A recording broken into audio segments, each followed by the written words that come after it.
आज आम विषयटी होची एशिया और आफ्रिका रे उपनिवेशवाद।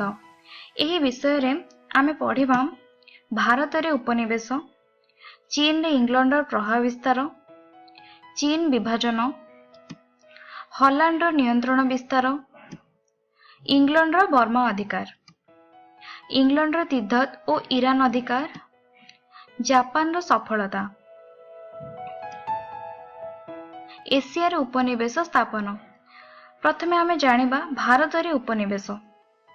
चित्र रे तुमे देखु पारुछ जी होचंदी कि पोर्तुगाल विशिष्ट नाविक भास्को डा गामा।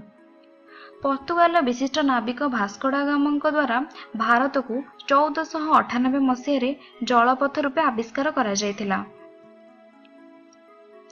पोर्तुगीज माने प्रथमे भारत सह वाणिज्य व्यवसाय आरंभ कले और उपनिवेश मान स्थापन कले।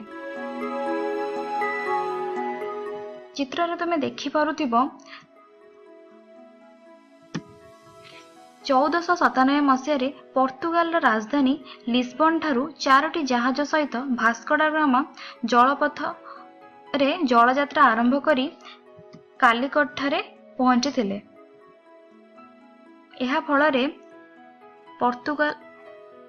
पोर्तुगाल रु भारत को सीधा सड़क जलपथ आविष्कार हैला और पोर्तुगीज और अन्य यूरोपीय मानक पई भारत रे उपनिवेश स्थापन करिवा पई सुजोग सृष्टि हैला। चित्र रे तुमे देखि पारुथिबो ब्रिटिश ईस्ट इंडिया कंपनी रो मुख्य कार्यालय। इंग्रेज माने समस्त को विताड़ित करी ईस्ट इंडिया कंपनी जरिया रे भारतर केतेक समुद्र उपकूल अंचल को सेमानक शासन अधीन को आनिथिले।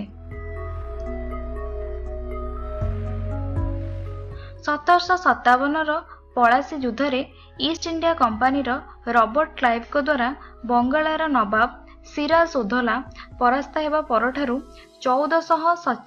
1947 मसीह देश स्वाधीन हेबा पर्यंत प्रथमे बंगाला और परे समग्र भारत 190 वर्ष व्यापी इंग्लैंड रो एक उपनिवेश भावे इंग्रेज शासन अधीन रे रहिथिला। चित्र रे तुमे देखि पारुछ सी होचंदी बंगालार नवाब सिराज उदौला। वर्तमान आमे पढ़िबा चीन रे इंग्लैंड रो प्रभाव विस्तार। इंग्रेज माने भारत रे अफीम चाष करी चीन सह बेआईन अफीम व्यवसाय कले। चीन एक अफीम बोझे जहाज को जबत करी समस्त अफीम को नष्ट करदेला।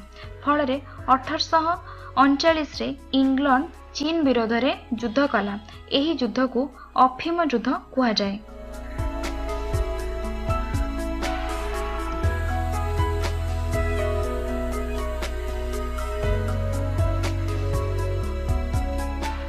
युद्ध रे चीन परास्त हेबा परे चीन इंग्लैंड को क्षतिपूरण स्वरूप इंग्रेज व्यवसायी पई 2टी बदल रे 5टी बंदर खोलिला और हांगकांग द्वीप को इंग्लैंड को हस्तांतर कला।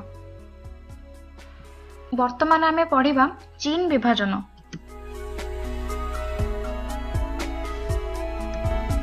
कोरिया उपरे जापान प्रभाव विस्तार करिबा को उद्यम करिबा फଳରେ जापान और चीन मध्य युद्ध होइतिला।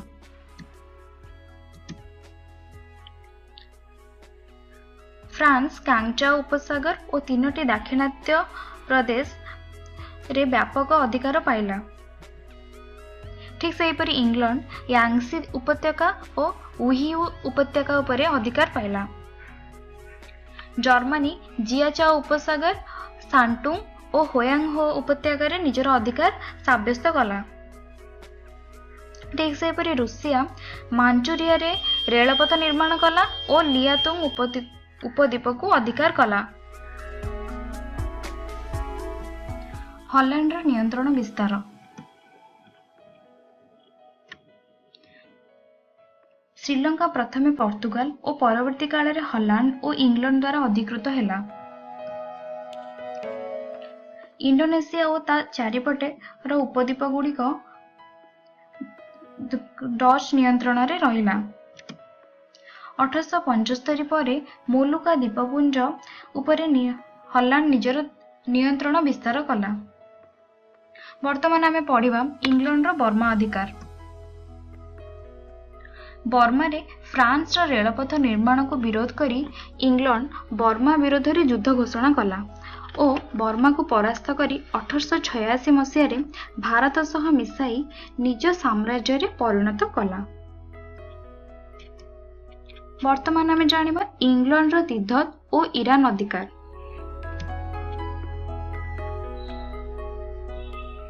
केंद्रीय एशिया, ईरान, अफगानिस्तान और तिब्बत अधिकार पाई रूसिया और इंग्लैंड परस्पर प्रतिद्वंदी थिले। 1907 मसीह एक राजीनामा अनुसार दक्षिण ईरान इंग्लैंड और उत्तर ईरान रूसिया नियंत्रण रे रहिला।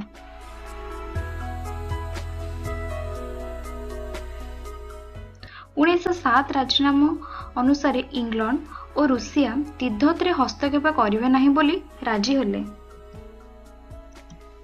1911 मसीह चीन रे राजतंत्र उच्छेद हेबा पर तिब्बत इंग्लैंड अधीन को चली जाइथिला। वर्तमान आमे जानिबा जापान रो सफलता। 1894 मसीह चाइना तरबुजर कर्तन पर 1945 मसीहा युद्ध रे जापान रूसिया को परास्त करी साखालिन रो दक्षिण भाग और पोर्ट आर्थर सह लियाओतुंग उपद्वीपर दक्षिण भाग पाइला। 1910 मसीह कोरिया जापान रो एक उपनिवेश रे परिणत होइतिला। एही विषय रे आमे कोन सिखिले? कोरिया उपरे जापान प्रभाव विस्तार करने को उद्यम करने फल जापान और चीन मध्य युद्ध हैला। 1911 मसीह चीन रे राजतंत्र उच्छेद हेबा पर तिब्बत इंग्लैंड अधीन को चली जाइथिला। 1910 मसीह कोरिया जापान रो एक उपनिवेश रे परिणत होइथिला। परवर्ती अध्याय रे आमे पढ़िबा आफ्रिका रे उपनिवेश स्थापन। आशा करूची तुमे माने एई विषयटी भल भाबरे बुझिथिबो।